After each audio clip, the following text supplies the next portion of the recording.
Elle était trop parfaite. Mais son secret était diabolique.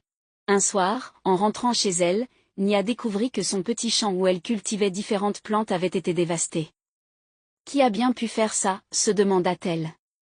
Son esprit se tourna vers Eka, une jeune femme dont les chèvres s'introduisaient souvent dans son petit champ. Nia se rendit rapidement chez Eka sans même vérifier si elle était réellement responsable. « Viens voir, appela-t-elle.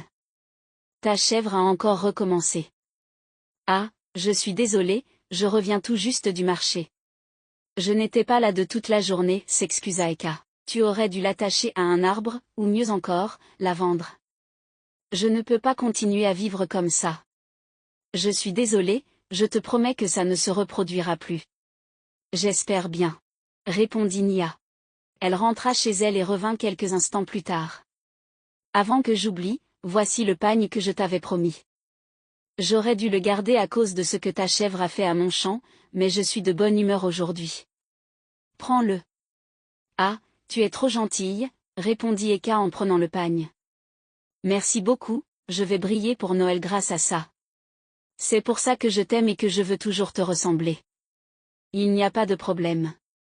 Essaie juste de mieux tenir tes chèvres parce que je ne serai pas là ce soir. Je vais quelque part, alors garde bien ta chèvre. » Mais Nia savait ce qu'elle faisait. Elle tenait à partir ce soir-là pour que personne ne la soupçonne lorsque la mauvaise nouvelle réveillerait Eka le lendemain matin. Et en effet, le lendemain, alors qu'Eka se levait pour nourrir ses chèvres, elle ne trouva pas l'une d'elles. Plus tard, Eka poussa un cri de détresse en découvrant l'animal mort derrière sa couve. « Qui a fait ça à ma chèvre ? Celle que je gardais pour la fête du Nouvel An.